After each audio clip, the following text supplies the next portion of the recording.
기도하고 말씀 보겠습니다. 하나님 감사합니다. 오늘 또 귀한 주일을 허락하시며 저희를 기억하셔서 새해에도 변함없이 하나님 은혜로 인도해 주신 것을 감사합니다.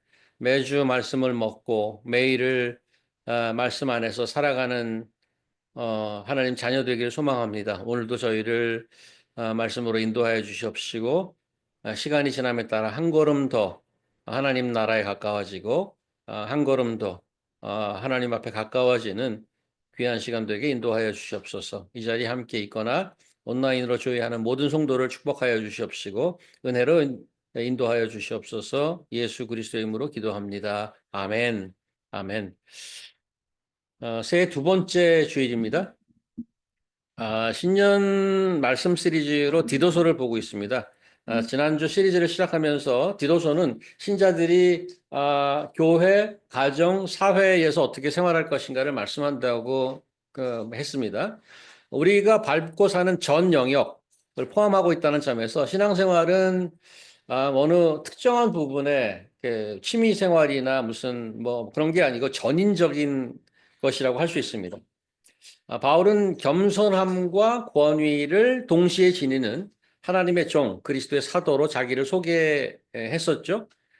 그리고 자신이 하나님께로부터 부름을 받은 목적을 분명히 명시했습니다. 성도들이 믿음과 하나님을 아는 지식에 자라도록 하고 영생의 소망을 확신하고 살 수 있도록 할 목적으로 부름받았다고 했습니다. 성도들의 믿음과 지식이 성장하도록 돕는 것이 사도의 미션이었는데 디도서 편지가 지난주에 언급드렸다시피 당시 교회 공동체 모두가 볼 수 있도록 서큘레이트 돼서 볼 수 있도록 쓰여졌고 그 편지를 읽는 모든 성도들에게 주는 말씀이라는 점에서 이것은 2000년 전 첫 크리스찬 선교사였던 바울에게만 주어진 것이라기보다 크리스찬으로 21세기를 살고 있는 우리 모두에게도 주신 사명임을 기억하고 말씀을 보도록 하겠습니다. 오늘 볼 1장 배경은 교회입니다. 특별히 이제 교회를 섬기는 자들, 그들의 리더십은 어때야 하는가에 대해서 말씀합니다. 디도서는 삶의 현장 속에서 성도들이 매일 맞닥뜨리게 되는 현실적인 이슈를 다루고 있습니다만 특별히 오늘 본문은 리더들이 교회를 섬기는 맥락 속에서 발견되는 문제나 상황에 대해서 가르치고 격려하며 세워주는 내용입니다. 그런데 교회라는 신앙 공동체뿐 아니라 여러 다양한 커뮤니티에 속해 있는 신자로 살아가는 지금 현재 우리 또 디도서 말씀을 우리 속에 삶의 지표와 양식으로 곱씹고 담아내야 할 것입니다. 오늘 말씀의 주제가 이제 교회 리더십인데 바울은 왜 이런 내용의 편지를 썼는가를 먼저 파악할 필요가 있습니다. 시간상 다 볼 수는 없지만은 오늘 본문 요거 뒤편에 이런 내용이 나옵니다. 그걸 한번 볼까요? 바로 뒤편에 이거를 다 볼 수는 없습니다만은 송이자매님 요거 한번 읽어주실 수 있습니까?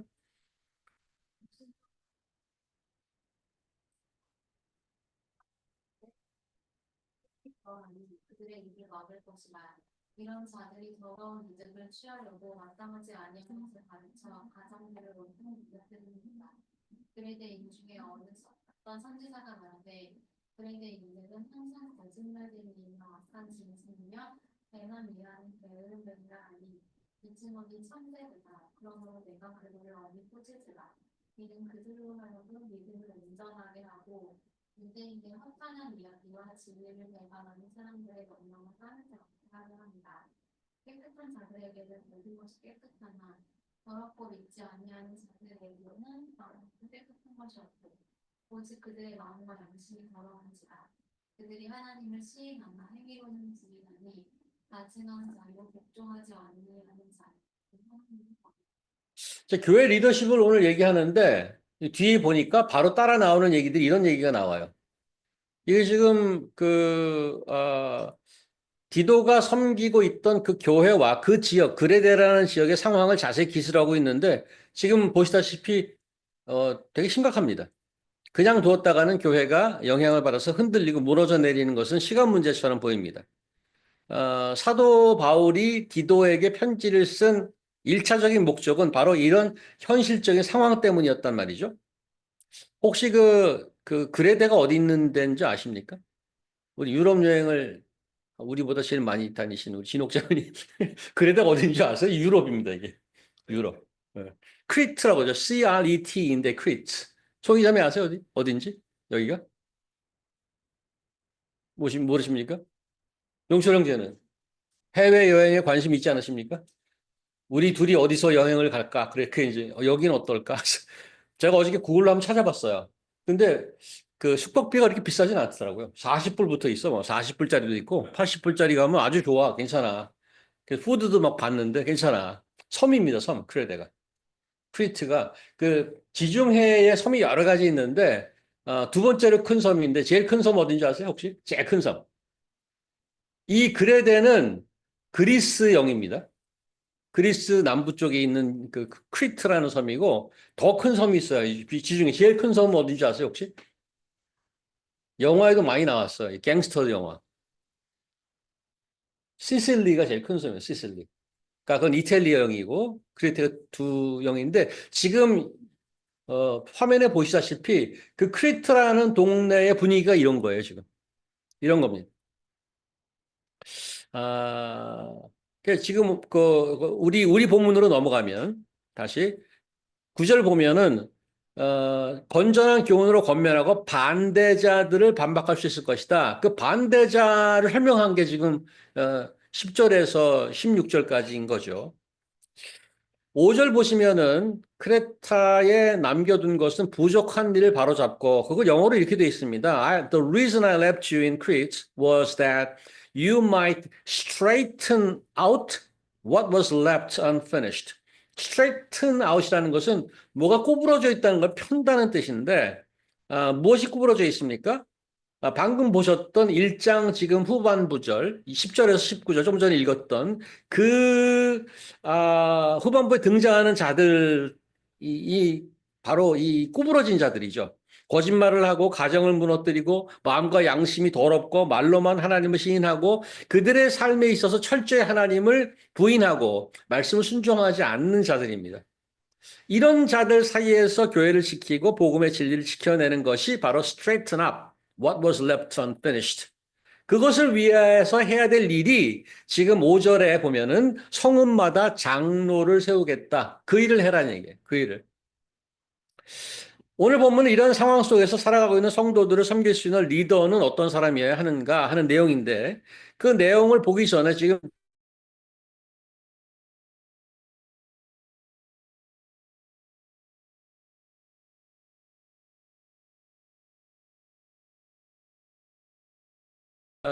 장로와 감독은 그 별도의 다른 직책을 갖고 있는 다른 사람이 아니고 두 개의 다른 사역, 다른 기능을 갖고 있는 인디비주얼입니다. 같은 사람입니다.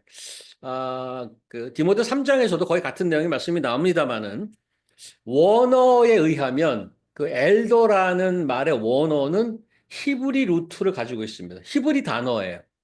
그런데 overseer라는 우리나라 말로 감독이라고 되는 이것은 그 그릭 뿌리를 갖고 있는 그릭 단어입니다.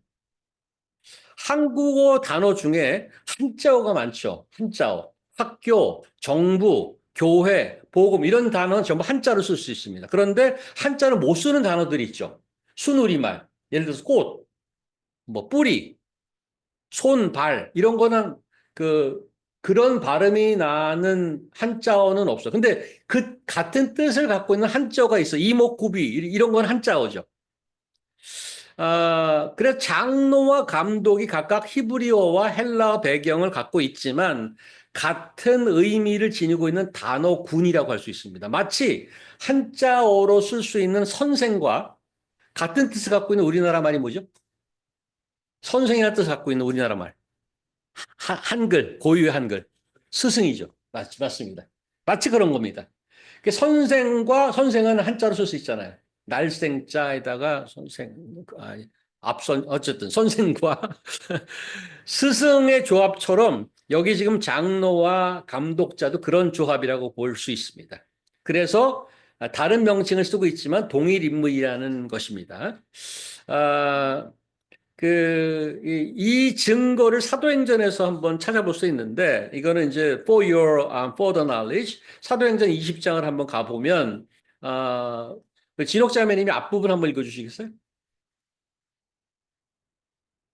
바울이 밀레도에서 사람을 에베소로 보내어 교회의 장로들을 정하니 봄에 그들에게 말하되 아시아에 들어온 천사부터 지금까지 내가 항상 여러분 가운데 어떻게 행하였는지를 여러분도 아니다니. 자, 이게 그 3차 여행을 끝나고 지금 20장이니까 사도행전 20장에 3차 그 미션 출발 끝나고 배를 타고 이제 그 예루살렘으로 돌아가려고 하기 직전에 마지막으로 자기가 사역했던 에베소에서 장로를 불러요. 한번 얘기하려고.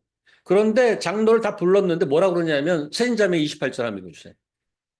자기를 양떼를 위하여 산가라 성령이 그들 가운데 여러분을 감독자로 삼고 하나님이 자기 피로 사신 교회를 보살피게 하셨습니다. 부른 건 장로인데 지금 그들한테 얘기하기를 성령이 너희들을 감독자로 세웠다. 이렇게 얘기해요. 그래서 이거 다른 사람을 얘기하는 게 아닙니다. 장로를 불러놓고 감독자라고 얘기하는 것은 우리 오늘 본문으로 다시 돌아가면 오늘 엘더와 오버시어가 나오잖아요. 이게 다른 직책을 갖고 있는 같은 동일한 인물들이라 이렇게 이해하면 되겠습니다. 그래서 이제 일단은 각지 다른 배경에서 사용하던 리더십에 대한 용어가 이렇게 혼용되고 있었는데, 엘더라는 말은 나이 많은 자란 뜻이 있잖아요. 경험과 지혜를 갖춘 교회 어린이라는 의미가 강조된 반면에 헬라어 단어인 overseer, 감독은 교회 내 여러 다양한 사역과 실무를 돌보는 책임이 있는데 그런 것이 강조되어 있습니다. 동일한 사람들이지만 언어적 배경과 함께 사역의 다른 측면을 강조하기 위해서 두 가지 다른 명칭을 같이 썼습니다. 장로와 감독하면 당시 교회의 일반적인 리더십을 표현하는 다른 직분명이라고 이해하면 되겠습니다. 요즘 매번 그 한국 뉴스를 좀 보면 가슴이 답답하고 분노도 일어나고 그렇습니다. 역사적으로 전무후무한 아주 혼란스러운 상황이 아닙니까? 지금도 뭐 거의 용산 무슨 대통령실에 가고 라이브로 막 찍어요. 어떤 일이 벌어질까? 언제 와서 어떻게 잡아갈까? 뭐 이렇게 얘기하고 있습니다. 상황이 정말 복잡하고 그런 것 때문에 이제 나라가 반으로 막 쪼개지고 막 그런 아주 바람직하지 않은 화나는 상황이 막 일어나고 있는데 이런 문제가 왜 발생했을까? 원인을 보면 어렵진 않습니다. 간단하고 분명합니다. 리더십의 문제예요. 그냥. 일반 시민 한 사람이 어떤 심각한 문제를 일으킬 수 있죠. 하지만 그 파장은 그 사람이 속해 있는 생활권 내에 머무릅니다. 그런데 리더가 문제를 일으키면 완전 다른 얘기가 되지 않습니까? 어떤 조직이 되었건 조직의 리더십이 무너지면 거기에 속해 있는 구성원들이 함께 무너지게 되어 있습니다. 그 피해는 이루 말할 수가 없죠. 다행스럽게도 반대의 경우도 있습니다. 한 사람의 리더로 인해서 조직 전체가 완전히 새로운 커뮤니티로 다시 태어나고 구성원들이 회복되고 성장하고 열매 맺을 수도 있습니다.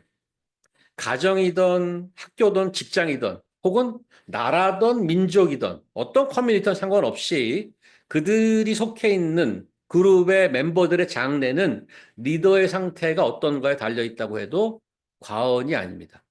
그게 부정적이든 긍정적이든 리더의 존재가 전체 그룹에 영향을 줄 수밖에 없습니다.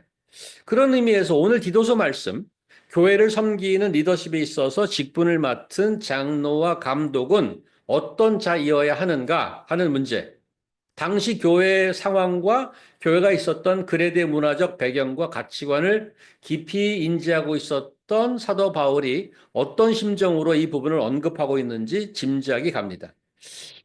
뭐 우리 교회 지금 GCCR의 작은 그룹입니다만 여기 무슨 거짓 선생이 있다던가 뭐 가정을 무너뜨리려고 불순종하고 게으름을 피우고 있는 자들이 우리 안에 없다는 것은 참 감사한 일입니다. 그래서 오늘 디도서 말씀을 보면서 우리와는 별 상관없는 일인데 아주 오래전 얘기야 라고 생각하시는 분이 혹시 계실지도 모르겠습니다. 하지만 교회뿐만 아니고 사도 바울이 그 그레데 전체에 대해서 그 분위기를 얘기했듯이 우리가 모이고 활동하고 있는 지금 그 세상 문화권을 보지 않을 수 없습니다. 우리 교회는 지금 뭐 우리끼리 얘기지만 세계의 중심이라고 하는 맨하탄에 있지 않습니까? 지금도 뭐 지금 오시면서 보겠지만은 여기 특별히 주말에 여기 맨하탄이 가다 보면은 글쎄 그냥 척 보면 조금 분위기가 있어요. 로컬이라기보다는 관광객들 많습니다. 여기 소호에 가끔씩 예배 끝나고 뭐 소호로 가끔씩 가시잖아요. 가 보면은 로컬이라기보다는 해외에서 오신 분들이 굉장히 많습니다.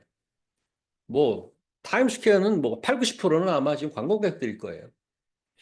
아, 구약에 보면은 마지막 날 모든 민족이 예루살렘으로 몰려들 것이라는 예언이 기록되어 있는데 지금 보면 전 세계에서 상당히 많은 사람들이 이 지금 어디로 몰려오고 있는지 우리 매일 보잖아요. 전 세계가 주목하는 미국, 뉴욕, 맨하탄 이 지역 문화가 거기에 여기에 살고 있는 또 인류 오는 사람들의 생각이 성경이 가르치는 가치와 방향을 얼마나 따르고 순종할까? 오히려 이 세속의 가치를 맥시마이즈 하려고 매일 달리고 있는 미국에서 뉴욕에서 어떻게 하면 우리가 흔들리지 않고 성도의 삶을 살아낼 수 있을까? 하나님께서 도우시죠. 성령께서 말씀을 우리 인도하십니다. 말씀을 통해서 지혜롭게 성숙하고 성장하는 성도가 되고 이 세상을 넉넉하게 이겨서 승리할 수 있으리라고 믿습니다. 그런 마음을 가지고 오늘 말씀을 조금 더 들여다보겠는데요. 오늘 본문을 다시 이제 보시면 장로와 감독 직분에 공통적으로 등장하는 자격이 있습니다. 그게 뭔가 하면 6절, 7절에 흠잡을 데 없어야 된다. 감독도 흠잡을 데 없어야 된다. 이렇게 얘기하고 있습니다. blameless라고 영어로 되어 있는데 이 blameless는 그 perfection, 완벽함을 말하는 것은 아닙니다. 세상에 100% 완벽한 사람이 어디 있어요? 슈퍼맨은 뭐 할리우드 영화에서나 나오지 않습니까? 판타지죠. 각 공장에서 나온 그 브랜드 뉴 제품들도 하자가 많습니다. 그 뭐 우리 진옥자매님 항상 물건 베트남에서 만들어서 수입도 하고 그러시는데 새 물건도 하자가 나오지 않습니까? 종종? 그게 한 보통 몇 퍼센트 되나요? 그 우리 진옥자매 다루는 그 물건은 그 퍼센테이지가 있나요? 통계가? 그때 달라요. 이쯤은 안 되죠. 근데 새로 나온 새 차도 1년에 몇십만 대씩 리콜 되는 거 아시죠? 그리고 저는 닛산 아주 20년 된 차를 갖고 있었는데 편지가 와요. 거기다 DMV 등록이 돼 있으니까 옛날에 갖고 있었는데 야 어떤 제품이 문제가 있다더라 리콜해라. 지금 내일 모레 차가 설까 말까 하는 그 차인데도 리콜하라고 편지가 와요. 새 물건도 하자가 나와요. 근데 사람이 인간이 blameless, perfect가 어떻게 될 수 있겠어요? 어? 그 근데 이제 그 책망할 것이 없다. blameless라는 것은 커뮤니티의 맥락에서 이해해야 되는 단어입니다. 그런 단어입니다. 이게 무슨 말인가 하면 블레임을 받으면 안 돼. 블레임은 다른 사람이 블레임하는 거 아니에요. 이게 블레임리스는 그 사람을 그 리더를 뽑은 것도 거기에 속해 있는 멤버들이 뽑았는데 그 멤버들이 자기를 세운 그 멤버들로부터 블레임을 받으면 안 된다는 의미입니다. 예수님 말씀처럼 리더는 섬기는 자리이지 신이 아닙니다. 리더라는 포지션이 존재하지만 그들을 따르는 member들도 함께 지어야 할 책임이 있습니다. 저희가 이제 한번 다루었었는데 잠깐 했었는데 이런 그 책 제목이 있어요. Who Ministers Ministers. 번역하면 어떻게 되죠? 송이자매님? Who Ministers Ministers. 미니스터는 누가 미니스터 하느냐 뜻이에요. 목회자는 누가 목회하느냐. 제목이 그래요. 재밌죠? Who Ministers Ministers. 목회자는 교회 리더를 목회자들도 pastoral caring, 목회를 받아야 된다는 얘기예요. 자, 그러면 리더가 갖춰야 될 덕목과 자격은 어떤 것일까? blameless에 일단은 책망받을 것이 없어야 하는데 세 가지 영역을 지금 얘기하고 있는데 6절에 남편, 뭐 자녀 얘기하잖아요. 가정에서. 그 다음에 7절에 보면은 성품과 행동에서 쭉 뭐는 하지 말아야 되고 뭐는 해야 되고 쭉 나와요. 7, 8절이. 그 다음에 9절은 가르침과 배움에 있어서 이 세 가지 영역에서 blameless. 책망받을 일이 없어야 된다. 흠이 없어야 된다. 이렇게 얘기합니다. 하나씩 잠깐 보도록 하겠습니다. 인간은 개인이 모여서 사회를 이룹니다. 개인 이외에 한 사회를 이루는 가장 기본적인 단위, 유니트가 가정입니다. 가정이 흔들리면 사회의 기본이 흔들리는 것이고 그렇게 되면 사회 전체가 흔들리게 되죠. 그 사회, 커뮤니티가 교회라면 건강한 가정이 얼마나 중요한지는 말할 필요도 없습니다. 그래서 누가 한 사회를 무너뜨려야 되겠다 하면 가장 좋은 방법이 가정을 무너뜨리면 그 사회는 무너집니다. 그게 최고의 방법입니다. 가정이 깨지면 사회도 깨지고 부부가 깨지면 자녀들이 방황하고 그 자녀들이 자라서 자신들이 건강한 가정을 만들 수 있는 가능성은 낮아지는 것은 물론이고 건강한 사회인으로 성장하기도 어렵습니다. 제 친구가 의원했습니다. 지금 뉴저지 사는데 한 15년, 20년 됐나? 너무너무 가슴 아파요. 쳐다보고 있는데 걔 자녀가 둘이 남매를 뒀어요. 이혼하고 나서 그 집에 한번 갔는데 애들이 이제 엄마 아빠 헤어졌으니까 아빠 집에 와요 주말에. 주중에는 엄마한테 가 있고. 지금도 기억이 생생해요. 얼굴에 어둠이 쫙 깔려 있어요, 그냥. 그 보면 그냥 여기 글 써 있어요. 애들이 웃음이 하나도 없어요. 딸이 얼마 전에 결혼했대. 아무한테도 알리지 않았어요. 아무한테도 알리지 않았고, 그냥 아빠한테도 통보했어. 나 결혼했어, 이렇게. 결혼식 안 해요. 그냥 결혼했다 그러고, 그냥 사는 거예요, 그냥. 결혼식을 하면 엄마 아빠가 와야 되는데, 그런 모든 상황들이 불편했던 것 같아요. 그냥 내 짐작이에요. 모든 사람이 축복을 받고 결혼식을 해야 되는데 그거 안 해 그냥 결혼했다 그러고 저 딴 지방으로 가버렸어. 가슴 아파요. 축복을 받고 결혼하고 그래도 시원통치 않은 그 헤어진 부부와 깨지는 가정들이 점점 많아지다 보니까 방송이나 미디어 보면은 배우자로 만나고 헤어지고 다시 만나고 하는 것이 그냥 뭐 자연스러운 현상이 되지 않았습니까 요즘에? 그것을 주제로 각 방송마다 막 경쟁적으로 프로그램을 양산합니다. 버젓이 지상파에서 그런 얘기가 보여지고 들려주고 하니까 그냥 다른 사람, 뭐 괜찮은 건가 보다 하고 생각하게 되죠. 그래서 건강한 가정을 통해서 건강한 사회를 만드는 일이 점점 더 어려워집니다. 안타까운 현실이죠. 1세기 헬레니즘 문화권에서 결혼과 가정의 분위기 지금과 크게 다르진 않았습니다. 일부 일처제가 이상적이었습니다. 당시에도. 그런데 스틸 많은 경우에 어, 일, 여러 다 일부 다처를 하고 있던 여러 부인을 거느리며 사는 자들이 있었습니다. 왜냐하면 그것이 여러 부인을 거느리는 것이 부와 권력의 상징이 되었습니다. 당시에. 그리고 정치적인 결혼을 통해서 세력을 확장하거나 외교 관계를 강화하기 위해서 일부 다처제를 이용하기도 했습니다.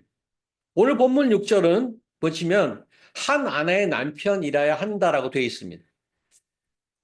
어, 부와 권력을 자랑하지 말고 자신의 세력을 강화하려고 결혼을 이용하지 말라는 말입니다. 하나님이 만들어주신 결혼은 죽음이 갈라놓을 때까지 부부가 평생 헌신하는 것입니다. 아까 봤던 뒷부분 11절에 보면 하나님의 가르침에 불순종하는 자들이 어떻게 했냐면 더러운 이득을 취하려고 마땅하지 않은 것을 가르쳐 가정을 온통 무너뜨린다라고 되어 있어요. 반면 오늘 말씀이 본문이 말씀하는 리더의 모습은 한 아내의 남편입니다. 헌신과 신실함이 결혼 생활을 받쳐주는 기둥이잖아요. faithfulness. 한 배우자와 헌신된 관계를 통해서 하나님의 신실함을 드러내는 것이 리더의 가정입니다. 교회 목사나 장로들의 자녀들이 교회에 나오지 않은 경우 굉장히 많습니다.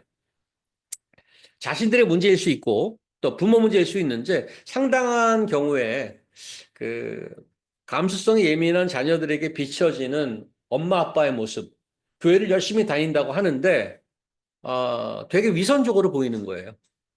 교회에서 허유 권사님, 목사님, 집사님 하는데 그래서 굉장히 뭐 성경 끼고 다니는데 집에 오면은 그런 엄마 아빠가 아니거든요.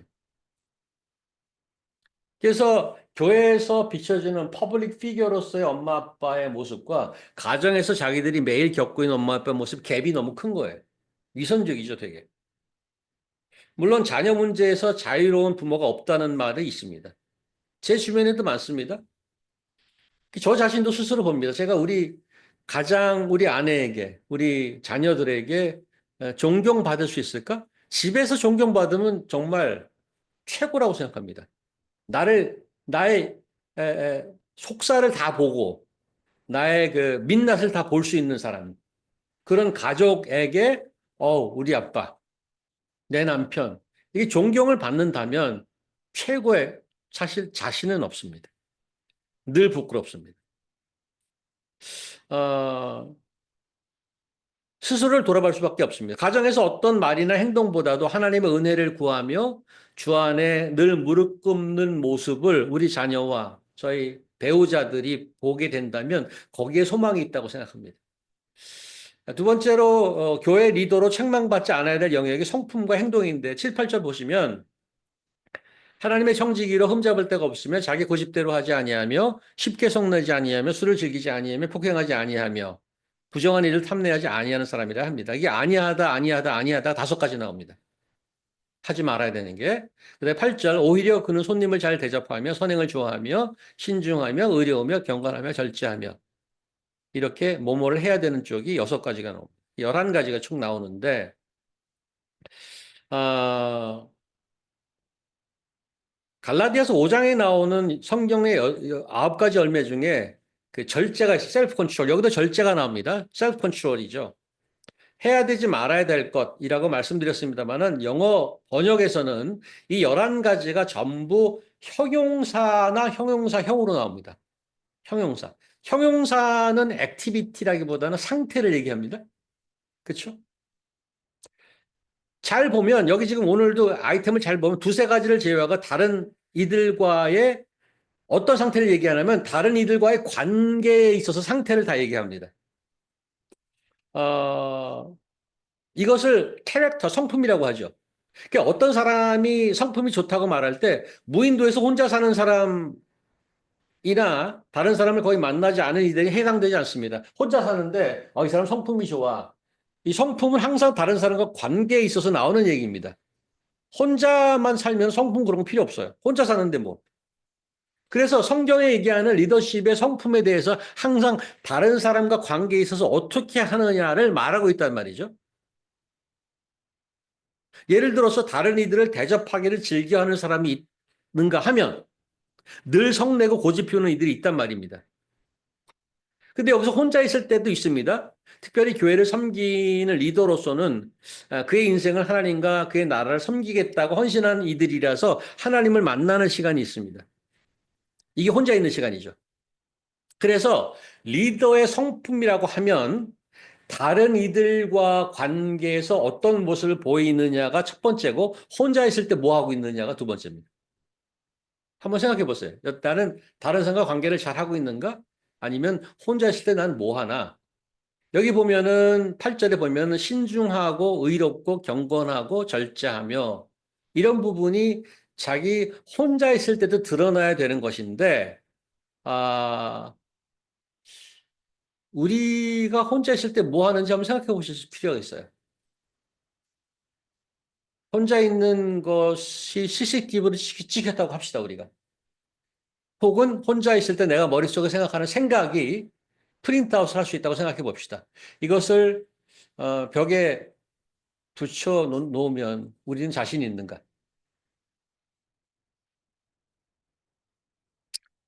여러분이 쓰는 컴퓨터의 히스토리를 쫙 뽑아갖고 서치 히스토리를 쫙 뽑아갖고 다 깔 수 있을까?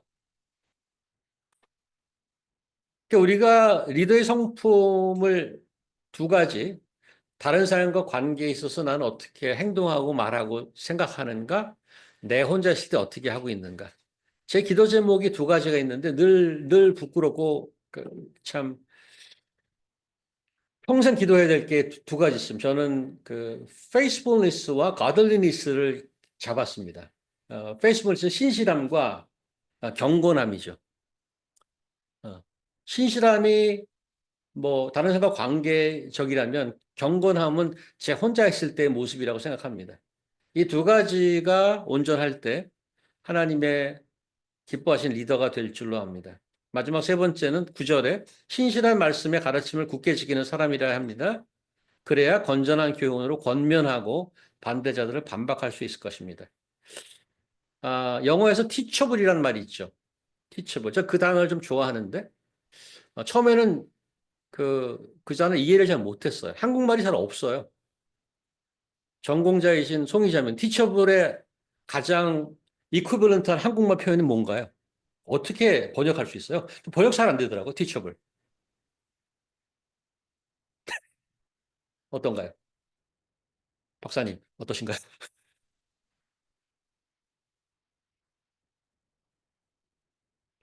그 teachable은 이제 의미를 풀어서 얘기하면 저는 이렇게 생각해요. 이렇게 설명하실 거. 배울 자세가 돼 있는 사람이라고 생각해요. 배울 자세가 돼 있는 사람. 이게 어떤 인텔리전스 문제도 조금은 들어가 있지만 훨씬 더 자세 쪽이 더 많은 것 같아요. 여기 보면은, 아, 그, 건전한 교훈이라는 말이 있는데 이게 무슨 말인가 하면, 먼저 여기 배워야 된다는 거예요. 말씀의 가르침, 신실한 말씀의 가르침을 먼저, 그러니까 리더가 되기 전에 먼저 학생이 돼야 되는 거예요. 먼저 가르침을 받아야 되는 거예요. 그래야 건전한 교훈으로 권면할, 사운드 덕트린으로 남을 권면할 수 있어요. 그런 부분에서 blameless, 그런 부분에서 신실하냐 이거예요. teachable 하냐는 거 그게 중요합니다. 못 배운 사람, 교육을 못 받은 사람이 있는 게 아니고 학력이 높은데 teachable 하지 않은 사람이 있어요. 우리나라에서 제일 언론에 많이 오르는 사람이죠, 요즘에. 전혀 teachable 하지 않아요. 배우려 하지 않아요. 듣지 않아요. 겸손해야 티첩을 합니다. 신실한 말씀의 가르침을 듣고 잘 배워서 그래야 남들을 권면할 뿐만 아니고 다음 페이지 한번 보여주시겠어요? 권면할 뿐만 아니고 다음 페이지 없나요? 오케이. 권면할 뿐만 아니고 반대자들을 반박할 수도 있다고 그래요. 종교개혁 시대 켈빈이 이 구절을 설명하면서 다음과 같이 얘기했습니다. 목자는 두 가지 소리가 필요하다. 하나는 양을 모으는 소리. 다른 하나는 이리와 도둑을 쫓아내는 소리다. 성경은 이 두 가지 소리를 다 갖고 있다. 성경 말씀을 온전히 배운 자는 그 가르침으로 양을 먹일 수가 있고 동시에 그 말씀으로 순종하지 않고 거스리는 자를 책망할 수 있다. 스포츠에서 공격과 수비가 있잖아요. 저 축구를 좋아하는데 이런 말 들어보셨나요? 공격을 잘하면 승리하지만 수비를 잘하면 우승한다. 멋진 말이에요. 공격과 수비가 다 필요하다는 얘기죠. 골을 넣어야지 승리를 해요. 그런데 수비가 잘 안 되면 골을 먹고요. 골을 먹다 보면 질 수도 있어. 골을 아무리 많이 넣어도. 공격을 잘하면 승리는 하지만 수비가 좋으면 우승한다. 말씀을 정리합니다. 하나님 나라와 교회를 섬기는 리더는 세 가지 영역, blameless, 책망받을 것이 없고 흠이 없어야 되는데 가정생활에서 성품과 행동에 있어서 그리고 가르치는 일에 있어서 배우는 일, 가르치는 일. 이 세 가지 영역에서 흠이 없어야 하나님 나라를 온전히 섬길 수가 있습니다. 우리 자신을 한번 돌아보고 현재 우리 스스로를 생각해 보십시다. 살아오면서 여러분은 오늘 성경에 나온 이런 리더 혹시 보셨나요? 경험한 적 있으시나요? 우리 뭐 교회에서 뭐 이런저런 얘기 많이 나오는데 사실은 상관 때문에 뭐 때문에 힘들어했던 거를 들었던 기억이 나는 것 같아요. 근데 이분 정말 존경스러워라는 그런 것보다는 힘들었던 경험을 많이 들었던 것 같아요. 가정에서 모범이 되고 성품과 행동이 올바르고 다른 이를 진리로 인도하는 실력 갖춘 사람. 아, 우리도 신자로 부름을 받았잖아요. 우리는 어떤가요? 가정에서 배우자와 자녀들에게 존경받고 있는지, 다른 사람과 관계에 있어서 어떤 모습을 보이는지, 또 다른 이들을 진리로 인도하거나 거짓에 대해서 책망할 수 있는 말씀의 실력을 갖추고 있는지. 다른 사람들이 나에 대해서 얘기한다면, 아, 뭐를 제일 얘기할 것 같아요? 쟤 멋지게 생겼어. 아니면 쟤 뭐 돈 많아. 아니면 쟤 뭐, 뭐, 어떻게 평가할 것 같아요? 나라는 자를 가장 특징적으로 어떻게 얘기할 것 같아요? 한 15년 전쯤 됐나요? 교회를 타이에이에서 그만두게 되고 잠시 호주로 돌아간 적이 있는데 할 일이 없더라고요. 백수가 됐으니까. 그래서 저는 규정을 했죠. 그때의 시간을. 하나님께서 안식년을 주셨구나. 그래서 스스로 안식년이라고 생각을 하고 뭘 할까 안식년에. 그래서 여기저기 연락을 해봤는데 뭐 공부하지 리딩 안식년을 주셨으니까. 그래서 영국에 연락이 돼서 한 10개월 정도 영국 성경학교가 있는데 신학교는 아니에요. 성경학교에서 공부를 한 적이 있습니다. 거기에 로컬 학생들과 같이 공부를 하는데 로컬 학생들은 2년 파타임, 저같이 외국에서 온 사람들은 1년 풀타임. 그 사람들은 2년 동안 거기 와서 일주일에 3번인가 뭐 2번인가 와서 공부를 해야 돼요. 근데 물어봤어요. 거기 그 영국 애들한테. 너 뭐 하는 놈이냐 도대체? 뭐 하는 놈들이 성경학교에 들어와 있냐? 신학교도 안 가고. 그러니까 우리나라 사람들은 신학교 아니면 일반인 둘 중에 하나잖아요. 근데 거기 지금 성경학교가 있어요. 등록하고 듣는 거야. 하루 종일. 근데 너 뭐 하는 놈이냐 그랬더니 나는 원래 학교 선생이야 그래. 근데 너 이 시간은 뭐해? 지금 줄였어 일하는 날을. 난 회계사야. 나는 은행에서 일해. 일을 줄이고 온 거야, 거기. 근데 너 왜 여기 왔어, 근데? 그랬더니 자기 교회에서 주일학교 선생을 한대요. 근데 선생을 하다 보니까 제가 아는 게 너무 없더래. 그 선생을 잘 하려고 거의 2년을 거기 다니는 거예요. 2년을. 2년을 다니. 거긴 졸업장도 없어요. 공부하고 그냥 가는 거예요.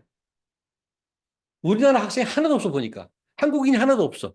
전 세계에서 한국 사람이 없는 성경학교가 없습니다. 신학교가. 근데 왜 없나 봤더니 졸업장을 안 줘. 증이 없어. 증이 없으니까 한국 사람이 인기가 없는 거야. 야, 너 필요면 와서 들어, 그거야. 난 그게 너무 좋았어, 또, 오히려. 나중에 단체로 사진 한 장 찍어. 그게 전부야. 공부한 거 보면서, 야, 증거가 뭐가 필요해? 내가 필요하면 와서 배우고 가서 하면 되지. 그게 너무 좋은 거야. 어쨌든 배웠는데, 저는 그 학생들랑 얘기하면서 충격을 받았어요, 사실은. 전율이 났어요. 야, 주일학교 선생을 잘 섬기느라고 아이들을 잘 가리키려고 와서 배우는구나. 자기 커리어를 2년씩이나 멈춰가면서.